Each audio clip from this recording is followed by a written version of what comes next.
Hello guys, most of them get answer 9 in the wrong way. Here 8 minus 5, which is 3. Here 8 minus 5 is 3 times this 3. 3 times 3 is 9. This is wrong. As for order of operation PEMDAS, here multiplication divisions are equal priority, addition subtractions are equal priority. For this, we have to follow the left to right order in the problem. Now we are going to do this problem in correct way by using this order of operation.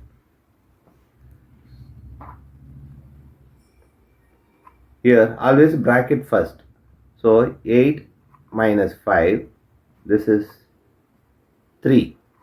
Now we have subtraction and multiplication. Multiplication is a higher priority than the subtraction. So we have to do this multiplication first.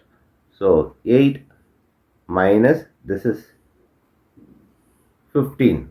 Now 8 minus 15 is minus 7. This is the correct answer.